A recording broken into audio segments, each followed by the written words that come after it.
हर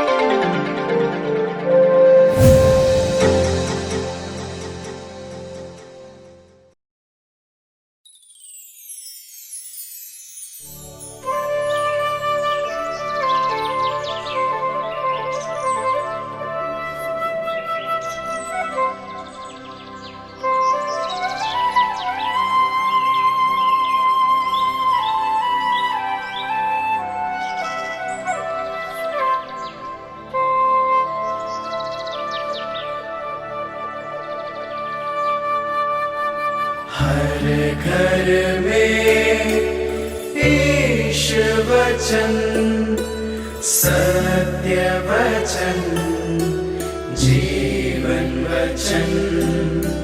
हर घर में ईश वचन, हर घर में ईश वचन।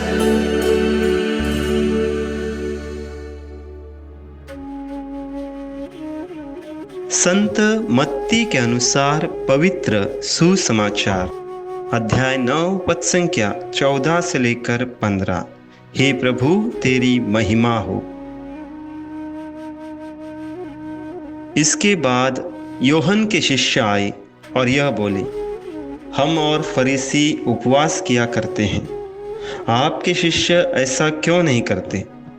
ईसा ने उनसे कहा, जब तक दुल्हा साथ है क्या बाराती शोक मना सकते हैं?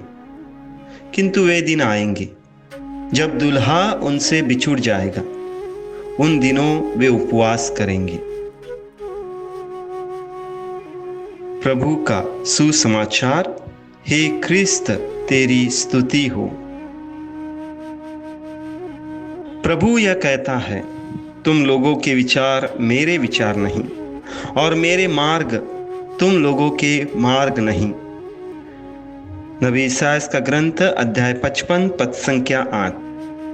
हाँ प्रभु यीशु क्रिस्त में प्यारे विश्वासी भाइयों और बहनों, आज के दोनों पाठों पर अर्थात ईसायाह नबी का ग्रंथ अध्याय 58 पद संख्या 1 से 9 और संत मत्ती रचित सुसमाचार अध्याय 9 पद संख्या 14 से लेकर 15 हमारे लिए चिंतन करना और हमारे लिए एक उसको चुनौती के रूप में स्वीकार करना, ये प्रभु हमसे अपेक्षित करते हैं।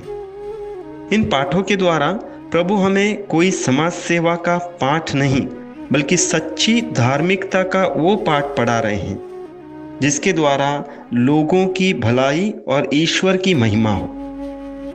इसलिए पहले पाठ में नबी ईसायाह द्वारा वचन कहता है, तुम्हारी धार्मिकता तुम्हारे आगे आगे चलेगी और ईश्वर की महिमा तुम्हारे पीछे पीछे आती रहेगी। प्रभु हमें 40 काल के समय प्रशिक्षण दे रहे हैं, जहां आज हम उपवास के मर्म को प्रभु की दृष्टि से समझकर उसकी धार्मिकता को ग्रहण कर सके। और उसकी धार्मिकता यह है कि वो मेरे लिए ईश्वर से मनुष्य बना, मेरी धार्मिकता बना। संत पौलुस के शब्दों में, प्रभु यीशु मेरे लिए निर्धन बने ताकि मैं धनवान बन सकूं। कुरिन्थियों के नाम संत पौलुस के लिखे दूसरे पत्र अध्याय 8 उसके पद संख्या 9। अर्थात वे मेरे नश्वर शरीर को और नश्वर सोच को बदलकर अनश्वर शरीर और अनश्वर सोच को दे रहे हैं, जिसमें सच्ची धार्मिकता है। और इस कारण हम जान जाएं कि उसकी दृष्टि में उपवास का अर्थ यह है जिसके द्वारा मैं उसका प्रतिरूप बन सकूं और मुझ में दया, प्रेम, क्षमा उमड़ सके। अर्थात अब मेरा शारीरिक उपवास मुझे आत्मिक बातों और कार्यों में आगे बढ़ने में कारगर साबित होगा। अब उपवास के इन वचनों को हमें शास्त्रियों और फरीसियों के जीवन से नहीं, बल्कि स्वयं के जीवन से जोड़ना जरूरी है। क्योंकि जब प्रभु यीशु को सवाल किया गया कि आपके शिष्य ऐसा क्यों नहीं करते, अर्थात उपवास क्यों नहीं करते, प्रभु का विचार और प्रभु का कहना स्पष्ट है। जहाँ पर प्रभु कहते हैं कि वे दिन आएंगे जब वे उपवास करेंगे। अर्थात प्रभु हमें कहना चाहते हैं कि मुझे और आपको कौन उपवास करता है या नहीं करता, क्या खाता है, क्या पीता है या क्या नहीं करता, उसकी निगरानी के लिए नहीं बुलाया गया, बल्कि मुझे मेरे अंतरतम में झांक कर क्या मैं ईश्वर की कृपा पाने और उस कृपा का माध्यम बनने योग्य हूं या नहीं, इसलिए बुलाया गया है। इसी कारण प्रभु यीशु सुसमाचार में मुझे और आपसे एक ही प्रश्न करते हुए दिखाई दे रहे हैं, जो प्रश्न उन्होंने पेतरुस को किया था जब पेतरुस प्रभु के प्रिय शिष्यों के बारे में पूछ रहे थे। प्रभु कहते हैं, उससे तुम्हें क्या मैं प्रभु के इन वचनों को समझ सका हूं, या कहीं मेरा उपवास मेरे लिए ईश्वर के द्वारा उपहास का कारण न बन जाए। जहां वचन कह रहा है, तुम आजकल जो उपवास करते हो उससे स्वर्ग में तुम्हारी सुनवाई नहीं होती।